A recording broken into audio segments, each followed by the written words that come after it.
오늘 본문 말씀에서 사도 바울은 유대인들이 율법을 의지하고 하나님을 자랑하면서 하나님의 뜻을 알고 또 선과 악을 분별한다고 또 맹인의 길을 인도하고 어둠에 있는 자에게 빛을 비춘다고 하면서 삶에서 그들의 믿음에 합당한 열매를 맺지 못하고 있다라는 것을 지적하고 있습니다. 그것은 유대인들이 말씀으로 그들의 삶을 제대로 성찰하고 또 말씀의 뜻하는 본질에서 벗어나 있었고 그 본질에 벗어나서 그것을 삶에서 실천하지 못했기 때문입니다. 20절과 21절의 말씀입니다. 율법에 있는 지식과 진리의 모본을 가진 자로서 어리석은 자의 교사요 어린아이의 선생이라고 스스로 믿으니 그러면 다른 사람들을 가르치는 내가 내 자신을 가르치지 아니하느냐? 도둑질하지 말라. 선포하는 내가 도둑질하느냐? 율법에 있는 지식, 또 진리의 모본을 가졌고 어리석은 자의 교사, 또 어린아이의 선생이라고 스스로 또 믿고 있는데 왜 자신은 가르치지 않는지 반문합니다. 유대인들이 지식과 말은 잘하였지만 또 성경의 말씀은 잘 알고 있었지만 그 말씀을 통해서 자신의 삶을 성찰하는 성찰이 부족했습니다. 그 성찰을 통한 실천이 부족했습니다. 하나님께서 율법을 통해 바라고 원하시는 것은 무엇입니까? 단순히 지식적인 알을 통해서 또 지식만 높아지는 것을 원했던 것이 아니라 그 알을 통한 삶의 실천을 원하셨습니다. 그러나 율법의 진정한 가르침을 실천하지 않는 유대인들이 있었습니다. 22절의 말씀을 보면 간음하지 말라고 말하는 이들이 간음을 하였고 또 우상을 가증히 여기는 이가 신전 물건을 도둑질하였다고 지적을 합니다. 앞서 13절의 말씀에서 사도 바울은 하나님 앞에서 율법을 듣는 자가 의인이 아니고 오직 율법을 행하는 자가 의롭다 하심을 얻을 것이다 라고 말씀을 하였습니다. 율법을 듣고 지킨다고 말을 하고 있지만 그 진정한 의미를 깨닫고 자신의 삶을 돌아보는 삶을 성찰하는 모습이 없는 유대인들을 지적한 말씀입니다. 이러한 이중적인 모습을 지적한 것입니다. 물론 모든 유대인들이 간음을 하고 또 모든 유대인들이 신전의 물건을 도둑질했던 것은 아닙니다. 유대인들도 또 백성들에게 존경을 받는 이들도 있었고 말씀을 잘 지키는 이들이었습니다. 그러나 하나님을 자랑하는 이들이 실제 삶에서 하나님을 모독하는 삶을 살아가게 될 때 오히려 하나님의 이름이 더럽혀진다라는 것을 지적하면서 이중적인 삶의 태도를 또 지적하신 것입니다. 그러면서 바울은 이사야 52장 5절의 말씀을 인용하였습니다. 이처럼 사도 바울은 유대인들이 율법을 맡은 자라고 하나님을 자랑하고 하나님께 영광 돌리는 삶을 산다고 하면서도 이 율법을 실천하지 않는 이 모습을 지적하였습니다. 믿음은 들음에서 나고 오직 믿음으로 구원을 받는 것입니다. 야고보 기자가 말씀하신 것처럼 그러나 행함이 없는 믿음은 죽은 믿음이라는 것을 우리는 기억해야 됩니다. 유대인들은 예수 그리스도의 복음을 또 들었지만 적극적으로 그 복음을 거부하였고 또 나아가서는 그 예수님을 죽이려고 모함을 하기까지 했습니다. 그리고 나아가 예수님을 따르는 사람들을 핍박하고 또 그들에게 돌을 던지기도 하고 심지어 목숨을 빼앗아 가기도 했다라는 것입니다. 사도 바울은 어떠하였습니까? 사도 바울도 역시 이러한 삶의 길을 따라가던 이였습니다. 그러나 다메섹 도상에서 부활하신 예수 그리스도를 만나고 그의 삶이 완전히 바뀌었다는 것입니다. 다메섹 도상에서 부활하신 예수님을 통해서 사도 바울도 성령 체험을 하게 되고 또 생명을 얻는 구원을 받게 되었다는 것입니다. 그리스도의 삶을 돌아보게 될 때 복음을 증거하고 하나님을 자랑하는 가운데 실제 삶이 뒷받침되지 않는 경우가 많이 있습니다. 또 말씀을 통해서 다른 사람들을 평가하고 다른 사람들을 헤아리는 것은 매우 잘하지만 그 말씀의 잣대를 가지고 자신의 삶을 성찰하는 것이 부족할 때가 많이 있습니다. 그러면서 교회에서의 삶과 가정에서의 삶이 다르기 때문에 가장 가까운 가족들이 마음에 깊은 상처를 입기도 합니다. 때로는 삶의 현장에서 믿는 사람들이 더한 것 같다는 세상의 비난을 받기도 합니다. 물론 하나님의 말씀에 순종하고 복음을 증거하다 보면 우리를 미워하는 것이 아니라 예수님을 미워하는 그 미움 때문에, 그 증오 때문에 우리가 핍박을 받을 때가 있습니다. 그러나 세상 사람들의 윤리적, 도덕적 기준보다 더 못하거나 말과 행동이 다르기 때문에 받는 비난은 하나님의 영광을 가리는 일입니다. 그러므로 우리는 우리의 삶을 돌아보며 유대인들과 같은 외식이 있지 않은지 우리의 삶을 진지하게 성찰하고 회개하여서 주님의 말씀에 순종하는 삶을 살아야 할 것입니다. 25절 말씀부터 유대인들의 할례에 대한 말씀입니다. 이 할례는 창세기 17장의 말씀에 나와 있습니다. 하나님께서 아브라함에게 언약의 표징으로서 난지 8일 된 사내 아이에게 할례를 행할 것을 말씀을 하셨습니다. 그리고 그의 후손들도 이것을 지키도록 명령하셨습니다. 이것이 이스라엘 백성들과 하나님 사이의 언약의 표징이 되었기 때문입니다.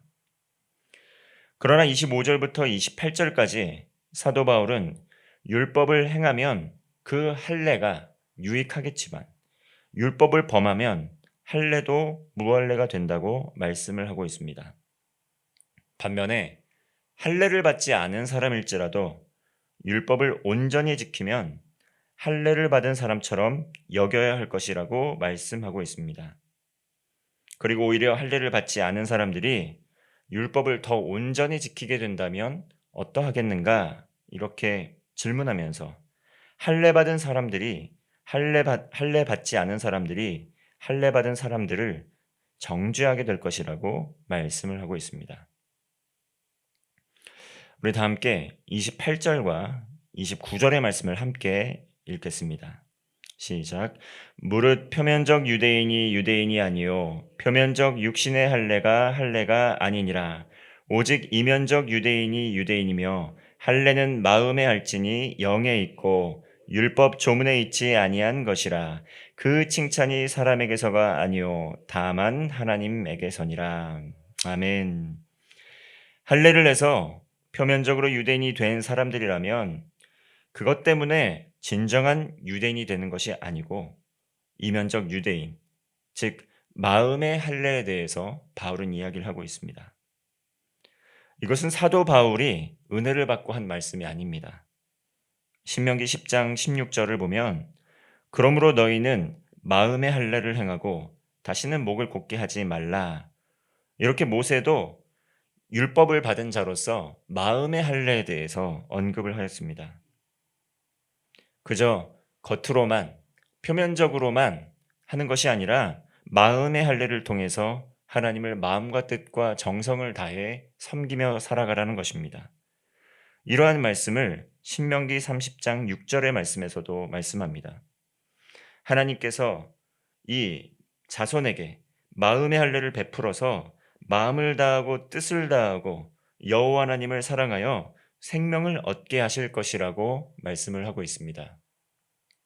마음의 할례는 무엇입니까?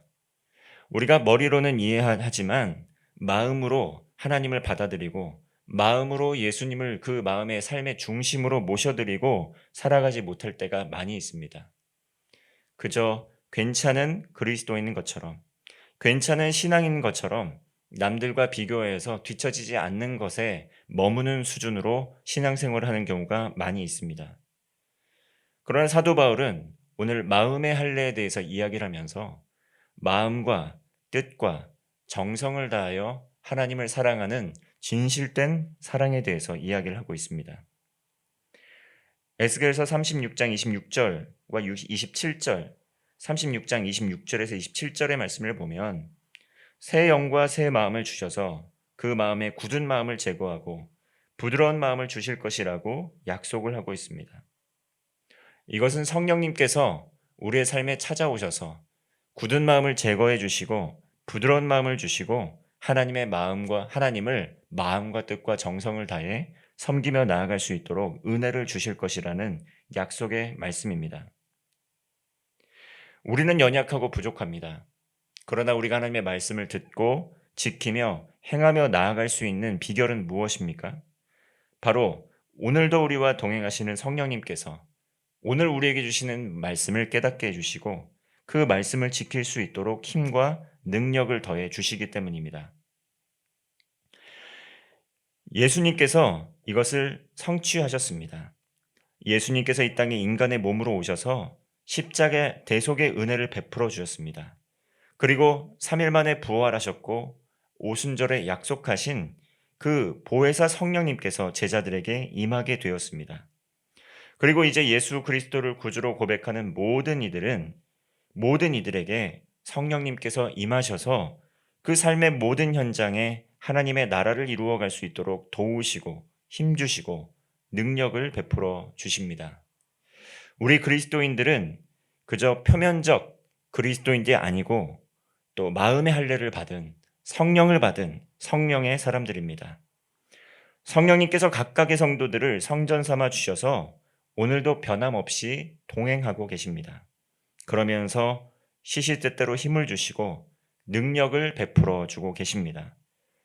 그러므로 성령님께서 조명하여 주셔서 말씀을 깨달을 수 있는 지혜를 구하고 또 말씀을 행할 수 있는 성령님의 능력을 구하면서 나아가게 될 때 그저 표면적 그리스도인의 삶이 아니라 밝게 비추어 주시는 우리의 삶을 밝게 비추어 주시는 성령의 능력으로 또 회개하고 또 성령의 능력으로 살아갈 힘을 얻게 되는 것입니다.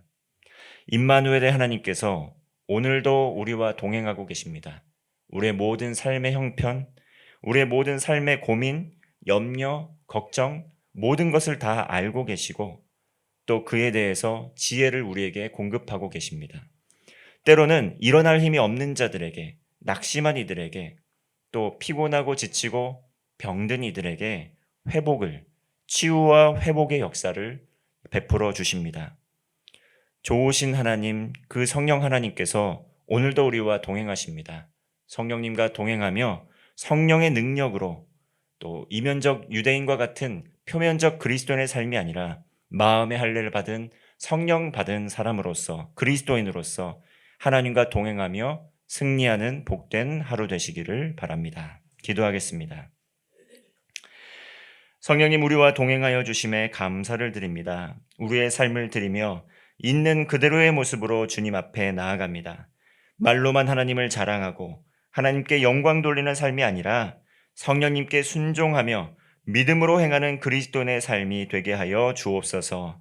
성령님께서 날마다 베풀어 주시는 힘과 능력으로 승리하며 하나님께 영광 돌리는 삶을 살게 하여 주옵소서. 예수님의 이름으로 기도하옵나이다. 아멘.